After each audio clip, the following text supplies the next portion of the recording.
ज्ञान के जिस सूर्य ने आलोक इस जग में किया, ऐसे तपोनिधि संत को शत शत नमन सबने किया। शत शत नमन सबने किया, शत शत नमन सबने किया। जिसने सराकों के लिए सर्वस्व अर्पण कर दिया, सर्वस्व अर्पण कर दिया। जिन धर्म शिक्षा संस्कृति निज संस्कार को बल दिया, निज संस्कार को बल दिया। ऐसे ज्ञान के सूर्य का जग ने महावंदन किया। ऐसे तपोनिधि संत को शत शत नमन सबने किया। शत शत नमन सबने किया, शत शत नमन सबने किया। तुमने स्वयं अपना समाजोत्थान को अर्पित किया, उत्थान को अर्पित किया। महावीर के महाधर्म के महार्थ को व्याख्यात किया, महार्थ को व्याख्यात किया। सरा को धारक जग ने पद इसीलिए तुमको दिया। ऐसे तपोनिधि संत को शत शत नमन सबने किया। शत शत नमन सबने किया, शत शत नमन सबने किया।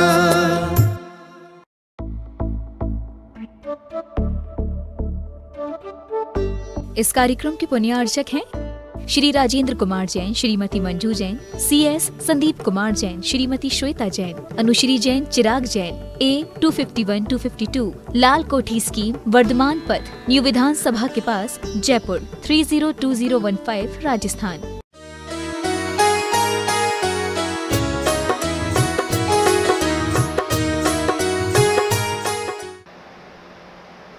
मैं दिल्ली में था या जहाँ भी रहता हूँ तो हम तो सबसे ऊपर वाली छत पे देखते हैं, और सबसे ऊपर वाली छत पे पहले ज़माने में आप छत पे सोते तब हवा खाने मिलती थी। अब तो AC के अंदर बंद रहते हो, तुम्हें हवा मिल ही नहीं सकती है, बस हवा को तो हम ले सकते हैं। मैं बैकवर्ड की बात करता हूँ।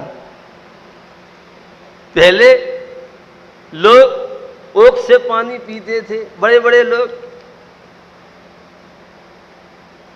तुम्हारे भाग्य में तो है नहीं, तुम तो स्टैंडर्ड वाले हो, या तो सीधा पानी पियोगे, और सीधा पानी पियोगे। यहाँ डॉक्टर राजेश जी मेरठ से हैं, उनकी बेटी भी मेडिकल कुशल डॉक्टर हो गई है।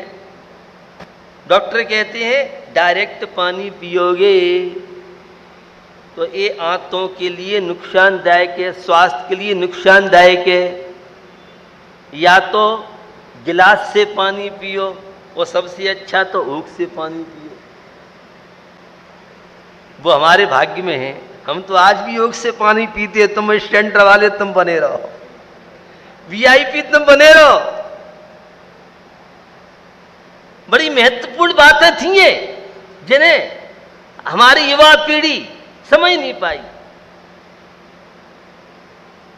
जब हाथ का स्पर्श होठों से होता था, वैज्ञानिक बात आपको बताना चाह रहा हूं, तो यह हाथ की नसों का और होठ का स्पर्श होता था तो सूचना मिलती थी, और आपके उस मुख से एक लार विशेष निकलती ग्रंथि से जो आपके पानी का संतुलन बनाती।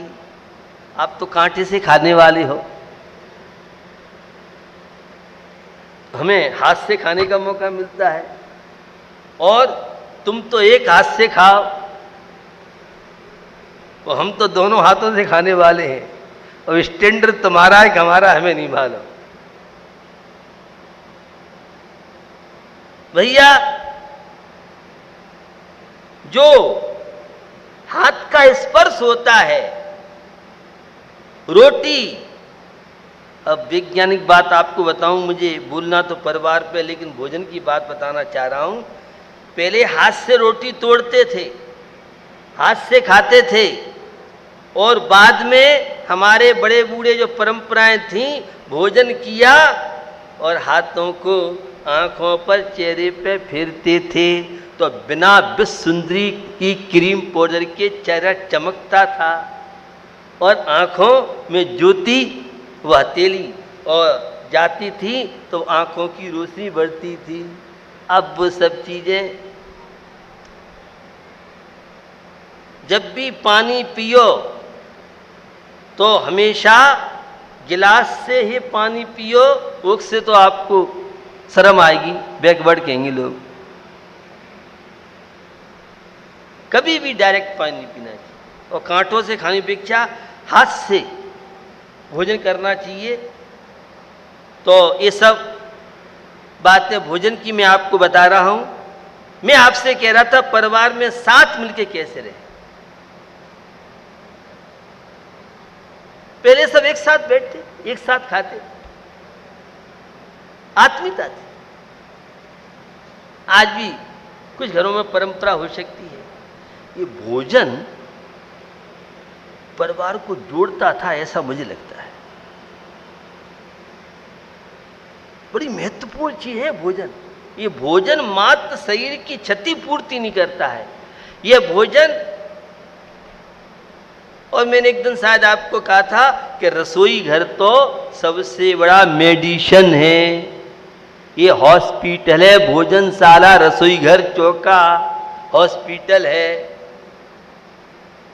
ये जीरा है, ये हल्दी है, ये धना है, और भी जो अपने यहाँ मसाले, सामान्य मसाले, ये पूरा औषधि का काम। यही फिल्टर होके अमेरिका से सीसी में आ जाए तो इन्हीं की कीमत 100 तो 1000 हो जाती है। लेकिन हमने ये सब चीजें समझी नहीं।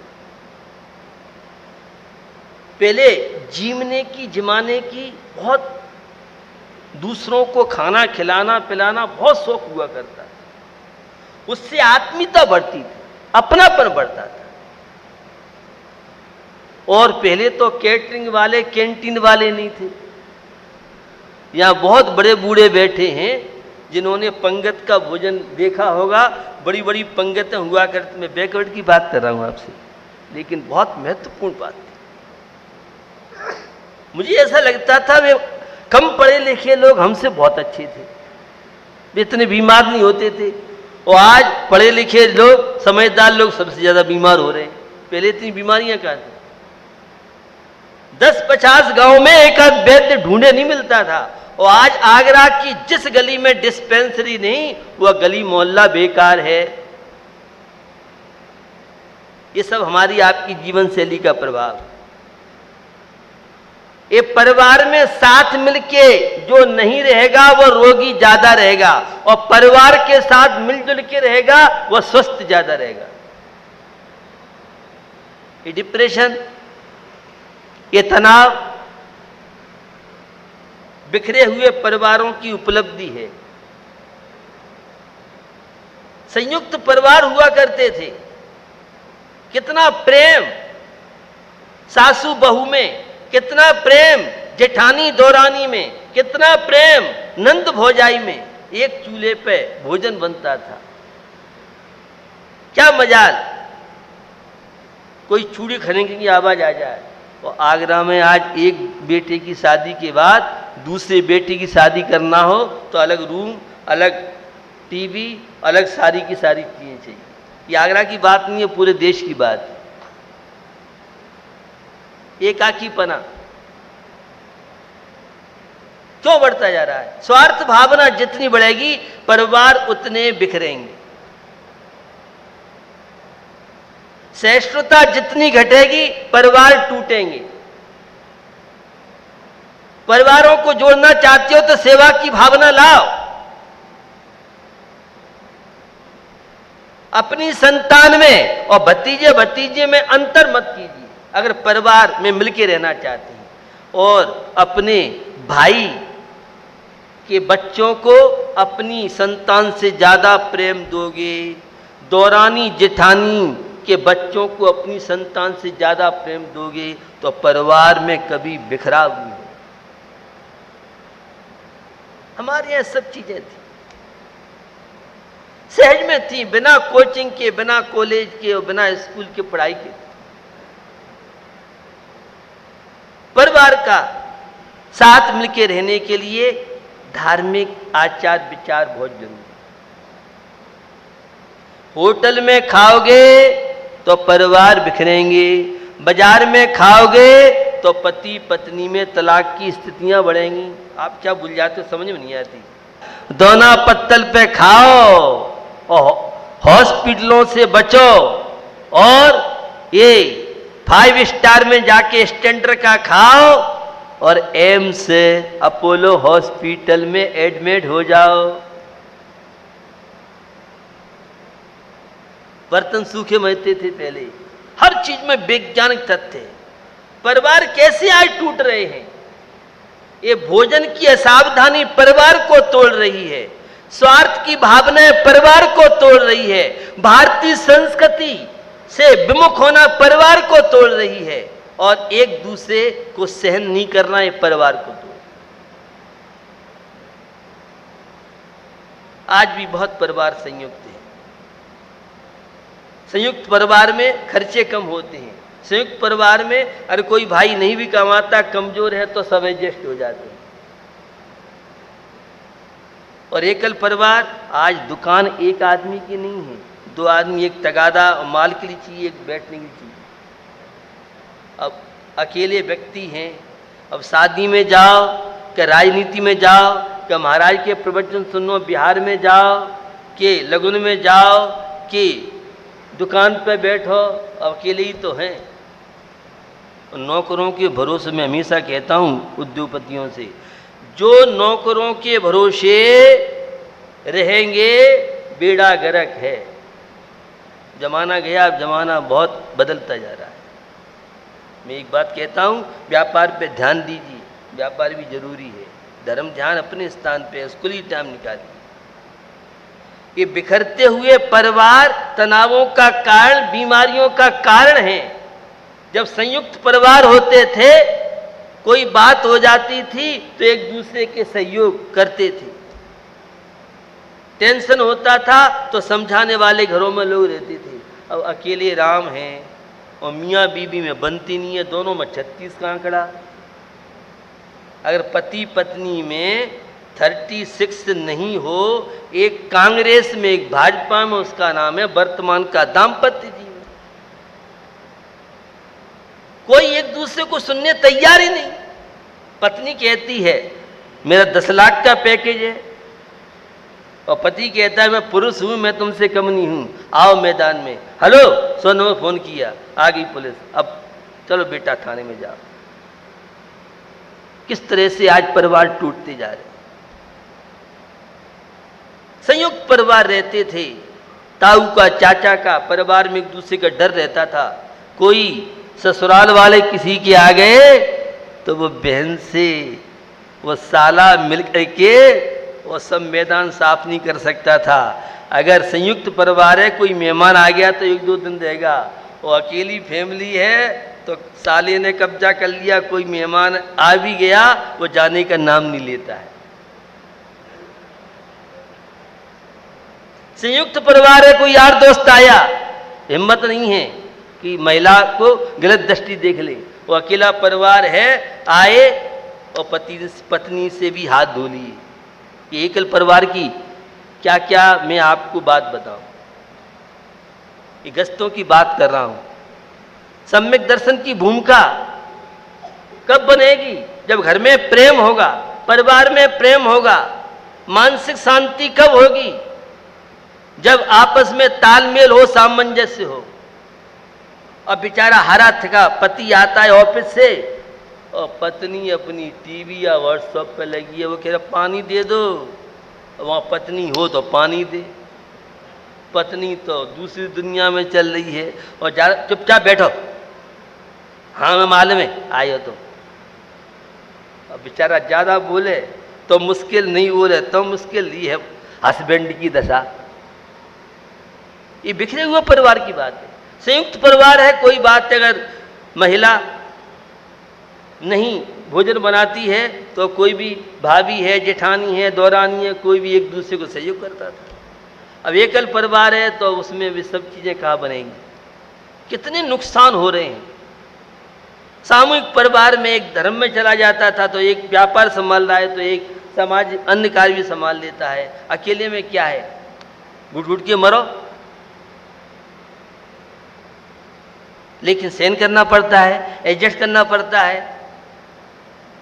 हमारे पति तो खूब कमाऊ हैं और भी जेठ तो कुछ काम ही नहीं करते, अपन तो न्यारे हो जाओ और न्यारे होते ही बेड़ा गर्क। अरे कौन किसके भाग का खाता है, तुम्हारे हस्बैंड तो एक नौकर है, कर्मचारी हैं, परिवार में सबका अपना अपना भाग हुआ करता है। ये न्यारे होने की परंपरा थी नहीं हमारे यहाँ। अब तो शादी होते ही पहले ही चूल्हा चकरा, अपना गैस का सिलेंडर और ये सब अलग करो। और परिणाम आप देख रहे हैं किस तरह से हमारे परिवार आज अशांत हैं, कितने तनाव है, घरों में नरक बनता जा रहा है। क्योंकि सहन किसी से होता ही नहीं किसी की बात। जरा सा कोई तेज बोल दे, कल चूल्हा लग जलेगा। पहले ऐसा नहीं था, पहले खुद डांट पड़ती थी, बहू बेटों पर डांट पड़ती थी, बड़े बूढ़े होते थे, मान मर्यादाएं रहती थी, सहन करते थे लोग। आज भी जो संयुक्त परिवार हैं वे आज भी आनंद में हैं, लेकिन थोड़ा सा एडजस्ट करना पड़ता है। तो भैया मिलजुल के रहने का जो आनंद है वो अकेले का आनंद नहीं हो सकता है। पहले कितने लोग एक परिवार में हुआ करते थे, कभी कोई विवाद नहीं, कोई समस्या नहीं। अब अकेले राम हैं, टेंशन, तनाव, व्याकुलताएं, और रोज घटना सुनते हो, पत्नी को भी सल्फास खिला दी, बच्चों खिला दी, अपन ने खा ली, बाद में मालूम पड़ा कि भैया कर्जी में था, फलान था, ढिकान था। और संयुक्त परिवार होता है, कोई गलत काम करता है तो घर में भाई डांटता है, माँ पिता डांटते हैं, गलत काम नहीं करना है। पता ही नहीं किसका क्या हो रहा है। जब घटना घट जाती है तब ये सारी चीजें होती हैं। तो भैया मंदिर के जो संस्कार हैं, धार्मिक संस्कार हैं, सामाजिक जो हमारी व्यवस्था है, ये मिलजुल के रहने का आनंद ही अलग है। एकल परिवार, बेंगलोर में आप देखो, सर्विस वालों की आप लाइफ देखो। कई बार मैंने आपसे कहा है, इतने परेशान हैं जॉब बाय लड़के कि वे अपनी पत्नी पे ध्यान नहीं दे पाते हैं, या दोनों सर्विस करते हो फिर तो हालत खराब। भैया सहिष्णुता बढ़ाइए, संस्कारों को स्थान दीजिए, आपस में मिलजुल के रहने का प्रयास कीजिए। सम्यक दर्शन की भूमिका धर्म सिखाता है, संगठन का पाठ, और अधर्म बिखराव की बात है। तो जीवन में जब सेवा की भावना हो तब ये सारी विसंगति नहीं आती हैं। और जब तेरा मेरा आ जाता है, या तेरे पियर से आया है, मेरे पियर से आया है, अरे ससुराल में क्या तेरा क्या मेरा, यहाँ तो सब संयुक्त परिवार का आनंद अलग हुआ करता है।